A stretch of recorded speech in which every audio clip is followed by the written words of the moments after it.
How Hamas Surprised the Most Powerful Military in the Middle East. This is the book. It's the December recommendation of the All Israel News Book Club. Last month, of course, was Ali Sharabi's astonishingly powerful, moving, chilling, but also very inspirational book, Hostage. This month, we're focusing on this particular book, While Israel Slept, written by two prominent and important, trusted Israeli journalists, Yaakov Katz and Amir Bobat. Yaakov is somebody I know. Amir is somebody I need to still meet. Yaakov, welcome to the set for your first time. Welcome to being on the Rosenberg Report. It's great to be with you, Joel. Thank you for having me. Well, I wish we were going to talk about something more friendly and easy, but basically you've done what the Israeli government has not done yet. Let's get to the politics of a state commission issue in a few minutes. But first, where do you even begin? Where do you begin in the book? What do you think is the number one reason why Israeli leaders, from Prime Minister Netanyahu, to be fair, all the way through the system, military, intelligence, diplomatic, arguably, how did everybody miss what was coming? Well, I think you said it correctly. This is a colossal failure. It's a failure that doesn't just rest in the military, doesn't just rest in the top command of our intelligence agencies. It goes from the top of our government down to the soldier who was standing guard that morning on the fence and on the barrier with Gaza. Everyone was believing in something of a fairy tale, that Hamas wanted economic prosperity, that Hamas could be contained, that technology and money could buy us quiet and we could kick the can down the road, and that this would work over a period of decades. This wasn't something that just popped into someone's mind one day a couple of years ago. This was incubated and it cultivated over a period of years. So what the book does is it goes obviously into the 36 hours preceding the 6:29 a.m. attack on October 7th, when the rockets started to be launched into Israel. Yeah, and I have to say that one of the things I loved about this book was the original reporting that you guys did. I wasn't sure if you were going to go in just, in more of an analytical approach, which you also do, but you guys really paint the picture, what we would say in journalism, the tick-tock, sort of the moment by moment of how this thing really played out, and who was calling whom, who was talking to whom, who got up early thinking maybe something's coming, but I'm not sure, whom should I tell? So we go through the blow by blow, exactly, that tick-tock moment of what was happening at 2 a.m., 3 a.m., 4 a.m., up until the attack actually commences, and then in the immediate aftermath. But then what we do is, and we thought this was the most important, go back in time.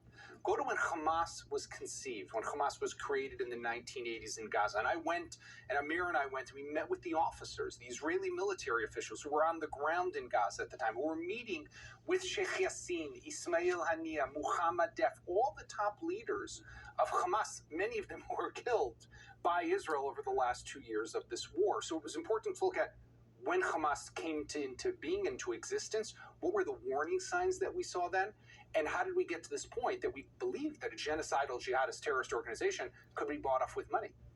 Let's start with the fact that the Israeli government at the moment, the Netanyahu government, is resisting the formation of a state commission of inquiry, when that's what we were told for 2 years. Look, we can't have this until the war is over. And the war is effectively over. I'm not saying there's not more to do. There is. But so what's your assessment of why we're not moving quickly to get a formal, the Israeli version of the 9/11 Commission? Well, look at something very simple that's happened. If you look at the military, the Israel Defense Forces, the IDF, you look at the Shin Bet, that's the Security Intelligence Agency. The FBI. Exactly. Responsible for gathering intelligence on Gaza. They have both been purged.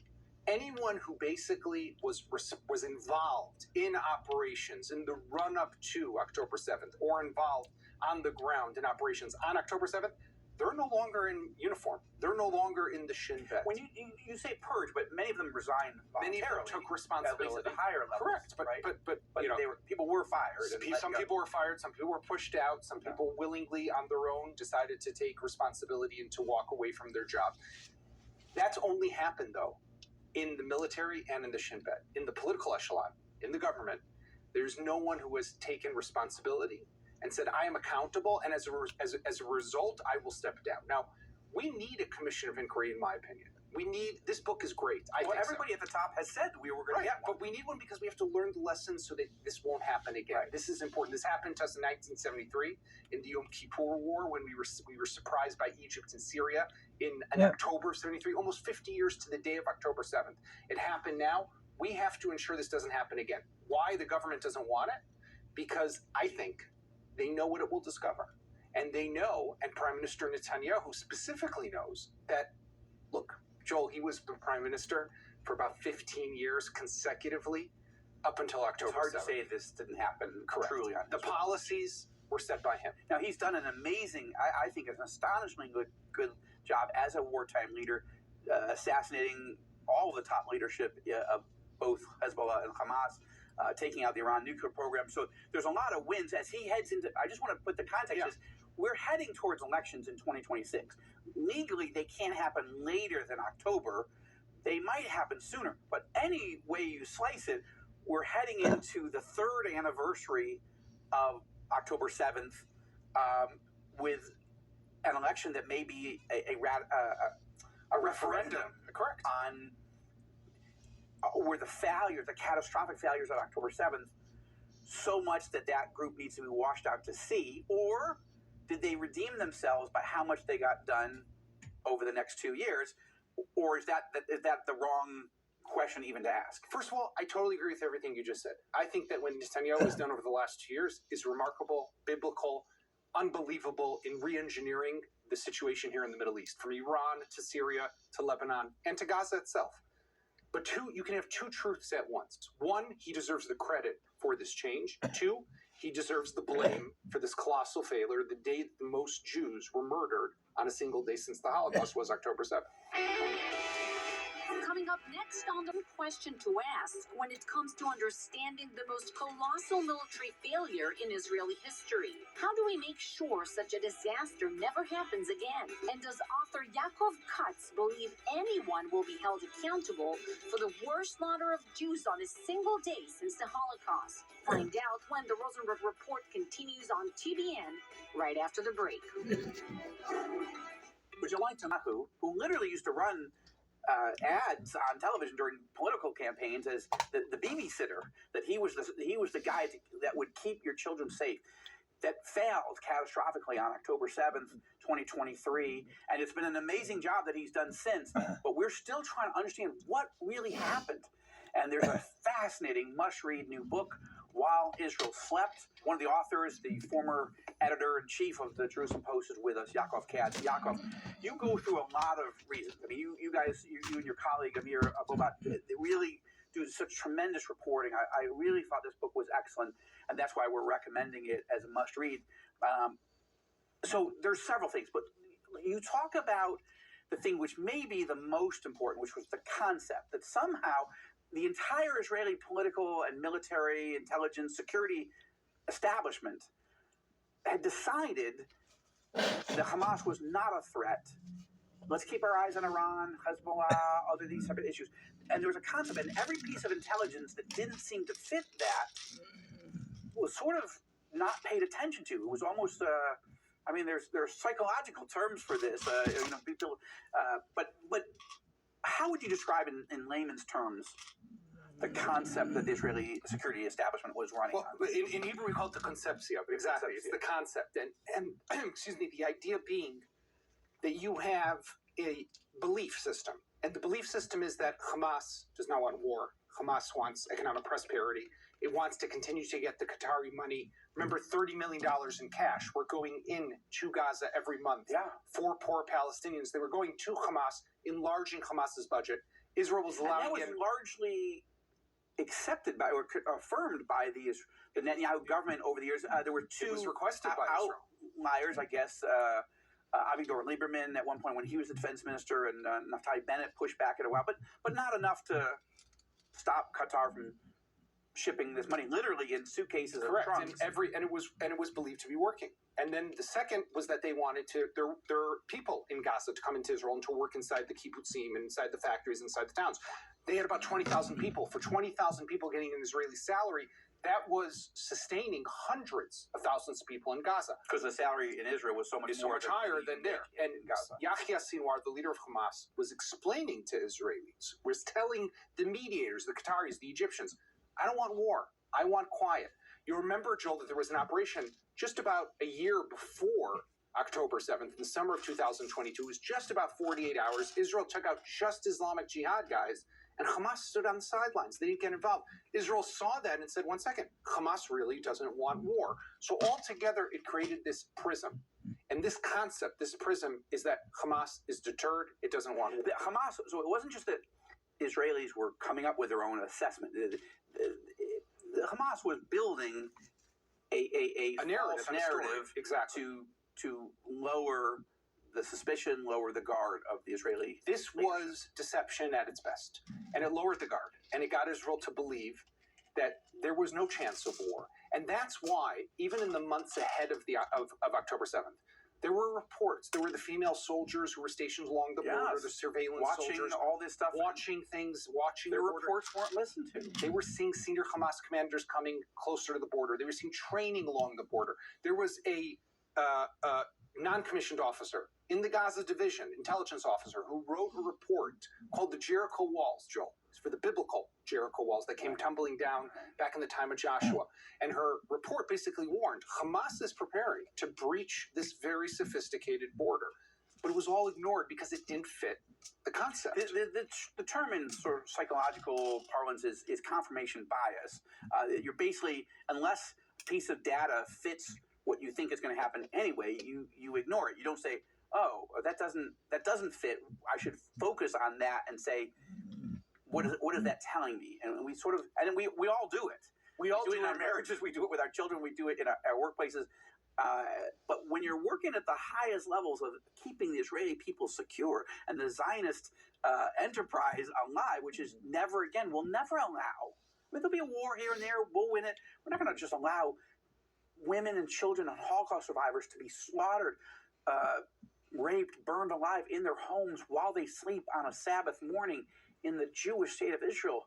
I mean, that's bad. No, and especially that confirmation bias that you talk about. In an intelligence agency, you are meant to have safeguards and have systems in place that constantly are countering and questioning and second-guessing this. But here's the other piece of it. We have soldiers along the border. We believe, we have that many that morning. Right, but we know that Hamas is a genocidal group. Right, We've been fighting with them war every 2 years. This is no news to Israel. Right. Why didn't we raise the level of alert? So why? Well, there are different answers, but one of them is that, and it sounds crazy today, Joe, but the answer was at the time, they were afraid, the Israeli military commanders, that if we raise the level of alert, and Hamas sees that we're raising the level of alert, they will think that we're attacking, even if they weren't planning to attack, and then they will attack. So the whole question of, is Hamas planning a drill? Is Hamas planning an attack? This debate that was going on throughout the night was because there were signs, there were signals that were going off that were showing that Hamas was preparing something, but they just couldn't put their finger. You know what it was? We had the information. We lacked the imagination. Yeah. Well, that is the central line from the 9/11 Commission report. It wasn't a lack of intelligence; it was a lack of imagination to put these things together. There was a couple other things related to this. One was you discovered, I had never seen it reported anywhere else, that there were a bunch of Israeli cell phones, mobile phones, that SIM cards started to get loaded in, and the Israeli intelligence was starting to pick up all these phones sort of lighting up in the 24 hours or so before. That had happened before, and nothing had happened. So that was another piece of, well, are they getting ready for something or not? So, yeah, you had three primary signs. One was on Friday, so about 24 hours before, suddenly about 100 cell phones go live in Gaza with Israeli SIM cards. So it means one of two things. Either you suddenly have 100 Israelis in Gaza, that's not a good thing, or you have 100 Palestinians in Gaza who have switched their SIM cards and are planning to come into Israel, and they want to be able to continue to communicate, which means maybe there's an infiltration on its way. But then when they looked back, they saw that a year prior, they had also tested a smaller number, about 30, 40, but nothing happened. Maybe this is the annual oil checkup of the SIM cards in Gaza.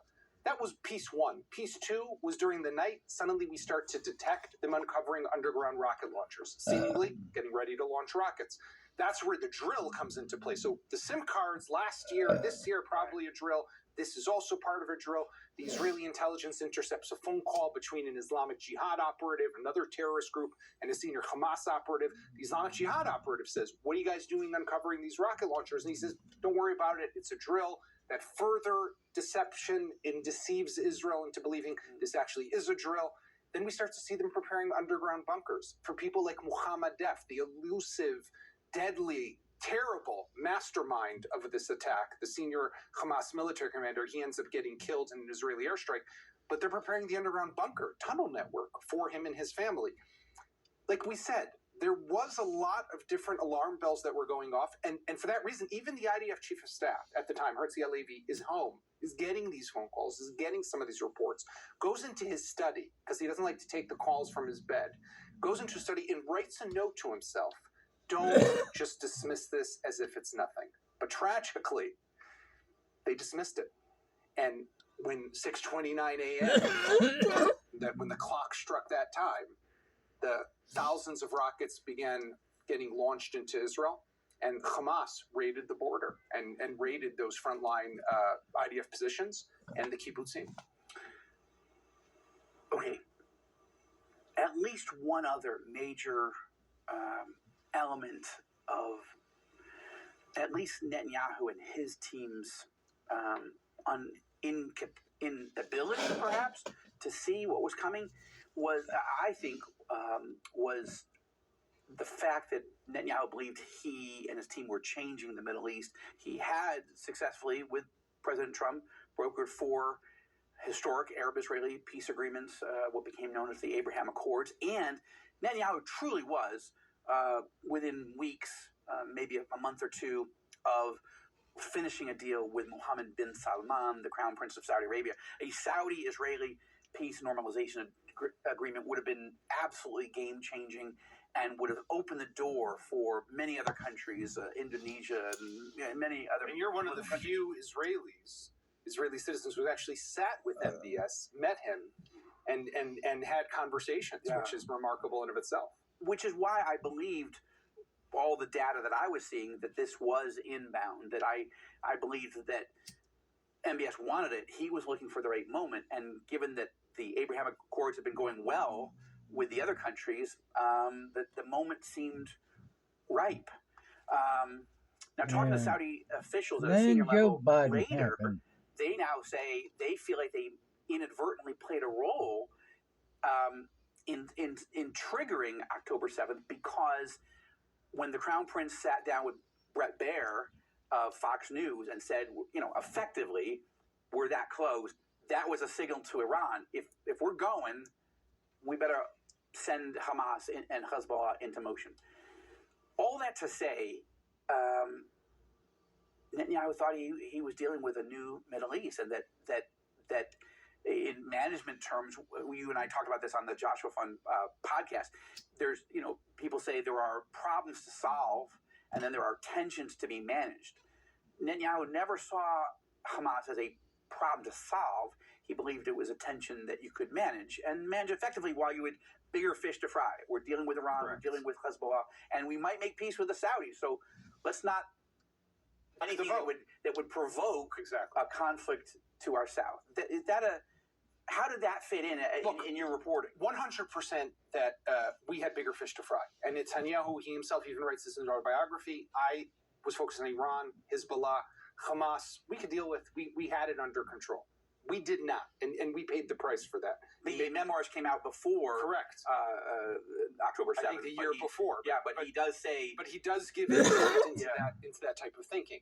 The Saudi normalization, which we were close, as you say, and I was hearing this from the Biden officials at the time and from the Israeli officials.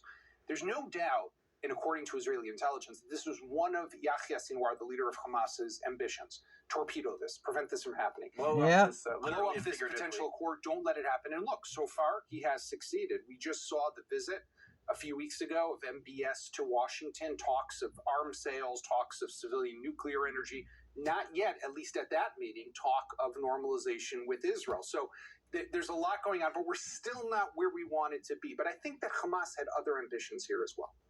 And this was, let us bring the Palestinian issue back to the forefront of the world's agenda. Look at how they got recognition of a Palestinian state from France, Britain, Canada, Australia, Belgium, Spain, and others. Turn the Gaza Strip and the Palestinian issue into the rallying cry of all youth around the world. And Joe, we've spoken about what's going on in the college campuses and all over the world. Any city you go to today, free Gaza, from the river to the sea, the Palestine. I mean, this is what they have succeeded in doing. And therefore, and Israel at the same time, isolated on the international stage. So if you're Sinwar, God forbid, but if Sinwar comes back, he looks out at the world today, I'm not sure that he says to himself that this was a failure. Coming up next on the Rosenberg Report, what's the most important question to ask when it comes to trying to understand the most colossal failure in Israeli military history? What exactly is the answer? Find out when the Rosenberg Report continues on TBN right after the break.